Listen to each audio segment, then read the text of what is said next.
എല്ലാവർക്കും നമസ്കാരം. Minutes and കുക്കിൻ്റെ മറ്റൊരു ഈസി സിമ്പിൾ റെസിപ്പിയിലേക്ക് എല്ലാവർക്കും സ്വാഗതം. ഇന്ന് നമ്മൾ കാണാൻ പോകുന്നത് പൈനാപ്പിൾ മാംഗോ ട്രിഫിൾ പുഡിംഗ് ആണ്. ഇത് ഭയങ്കര ഈസി ആയിട്ട് നമുക്ക് വീട്ടിൽ തയ്യാറാക്കി എടുക്കാം കേട്ടോ.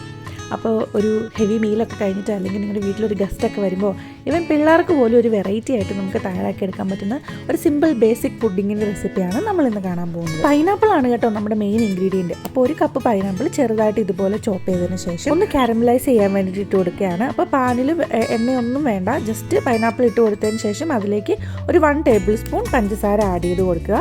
അതിനുശേഷം അതൊന്ന് മെൽറ്റായി വരുന്നോടം വരെ നമുക്ക് ഇതുപോലെ ഒന്ന് സാധാരണ ഇതിന് വിളയിച്ചെടുക്കുക എന്നാണ് പറയുന്നത്. അപ്പോൾ നമ്മൾ ഇതുപോലെ ഒന്ന് കാരമലൈസ് ചെയ്തിട്ട് എടുക്കുക. അപ്പോൾ അതിൽ വെള്ളമൊക്കെ ഒന്ന് വലിഞ്ഞ് ഒന്ന് ഡ്രൈ ആയി കഴിഞ്ഞ് കഴിയുമ്പോഴത്തേക്കും ഇത് റെഡി ആയിരിക്കും. അപ്പം ഭയങ്കര ഈസിയാണ്. സീസണലായിട്ട് നമുക്ക് നാട്ടിൽ കിട്ടുന്ന ഒരു ഫ്രൂട്ടാണല്ലോ പൈനാപ്പിൾ.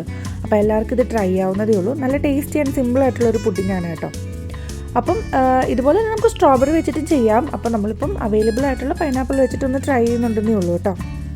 അപ്പോൾ 1 കപ്പ് പൈനാപ്പിൾ നമ്മൾ ഇതുപോലെ ജസ്റ്റ് ഒന്ന് ഒരു 5 to 6 മിനിറ്റ്സ് ഒക്കെ ഒന്ന് സോട്ട് ചെയ്യുമ്പോഴത്തേക്കും അതിൻ്റെ വെള്ളമൊക്കെ ഒന്ന് വലിഞ്ഞിട്ട് നല്ല ഒരു വിളയിച്ചെടുത്തിട്ടുള്ള ഒരു പാകത്തിലേക്ക് ഇതായി വരും.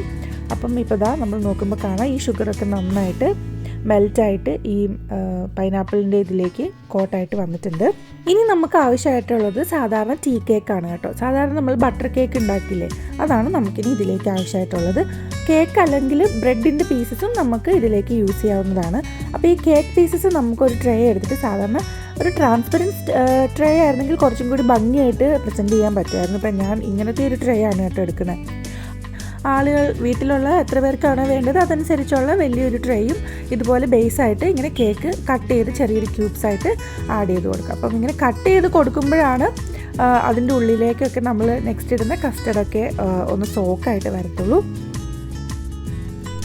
അപ്പോൾ ഒന്നുകിൽ നിങ്ങൾക്ക് ഇങ്ങനെ കട്ട് ചെയ്തിട്ട് ഇങ്ങനെ ലെയർ ചെയ്ത് കൊടുക്കാം. നമ്മളിപ്പോൾ ഈ രീതിയിലൊക്കെ ചെയ്തു എന്നേ ഉള്ളൂ കേട്ടോ. ഇനി നമുക്ക് വേണ്ടത് കസ്റ്റർഡാണ്. ഇതിലേക്ക് നിങ്ങൾക്ക് ഹോം മെയ്ഡ് കസ്റ്റർഡ് എടുക്കാം. ഞാനിപ്പോൾ റെഡിമെയ്ഡ് ആയിട്ടുള്ള കസ്റ്റർഡാണ് ഉപയോഗിക്കുന്നത്. അത് ഇതിൻ്റെ മേളിലേക്ക് പോർ ചെയ്ത് കൊടുക്കാം. ഈ മാർബിൾ കേക്ക് വെച്ചിട്ടും ഈ മാർബിൾ കേക്ക് ഈ ചോക്ലേറ്റ് ഫ്ലേവർ ആഡ് ചെയ്യാത്ത മാർബിൾ കേക്ക് ഉണ്ടെങ്കിൽ അതാണെങ്കിലും ഇതിലേക്ക് ഉപയോഗിച്ചാൽ മതി കേട്ടോ. അപ്പോൾ ഈ കസ്റ്റർഡ് ഈ കേക്കിൻ്റെ മേളിലേക്ക് നമുക്ക് ഇതുപോലെ ഒന്ന് ആഡ് ചെയ്ത് കൊടുക്കാം. അത് ഏകദേശം ആ കേക്കിനെ ഒന്ന് കവർ ചെയ്യണ പോലെ ഒന്ന് ആഡ് ചെയ്തിട്ട് ജസ്റ്റ് ഒന്ന് സ്പ്രെഡ് ചെയ്ത് കൊടുക്കാം. ഇനി നമ്മൾ ഇതിലേക്ക് ആഡ് ചെയ്യാൻ പോകുന്നത് മാമ്പഴത്തിൻ്റെ പൾപ്പാണ്. ഈ മാംഗോ പൾപ്പ് നമ്മൾ വീട്ടിൽ തയ്യാറാക്കി എടുക്കാവുന്നതേ ഉള്ളൂ. നല്ല പഴുത്ത മാമ്പഴം ഉണ്ടെന്നുണ്ടെങ്കിൽ അത് ജസ്റ്റ് ഒന്ന് മിക്സിയുടെ ജാറിലിട്ടിട്ടൊന്ന് നല്ലൊരു ജ്യൂസ് ആക്കിയതിന് ശേഷം വെള്ളമൊന്നും ചേർക്കേണ്ട.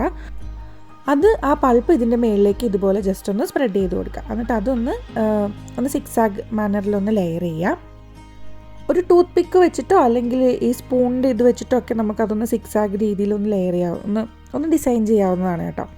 അപ്പോൾ അത്രേ ഉള്ളൂ. ഇനി ഇതിൻ്റെ മേളിലേക്ക് നമ്മൾ കാരമലൈസ് ചെയ്ത് വെച്ചിരിക്കുന്ന പൈനാപ്പിൾ ആഡ് ചെയ്ത് കൊടുക്കാം. ഇതുപോലെ നമ്മളൊന്ന് ഈ പൈനാപ്പിൾ പീസസ് ഇതിൻ്റെ മേളിലേക്ക് ഇട്ട് കൊടുക്കാം. ഭയങ്കര എളുപ്പമാട്ടോ. ഇത്രയൊക്കെ ഒരു കാര്യം റെഡി ആക്കിയിട്ടുണ്ടെങ്കിൽ പുഡിങ് നല്ല ടേസ്റ്റി ആയിട്ട് നമുക്ക് ഗസ്റ്റിനൊക്കെ ഇമ്പ്രസ് ചെയ്യാൻ പറ്റിയ നല്ലൊരു ട്രിഫിൾ പുഡിങ്ങിൻ്റെ റെസിപ്പിയാണിത്.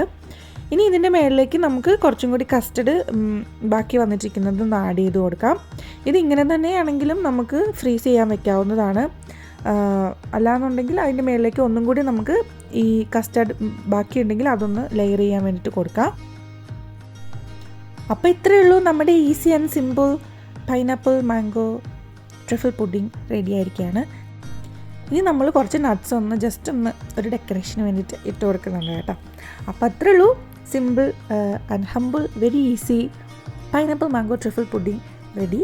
ഇതിനി ഫ്രിഡ്ജിൽ ഓവർനൈറ്റ് വയ്ക്കുക. ഒരു മിനിമം 6 to 8 hours ഇതൊന്ന് സെറ്റ് ആവാൻ വേണ്ടിയിട്ട് വയ്ക്കുക.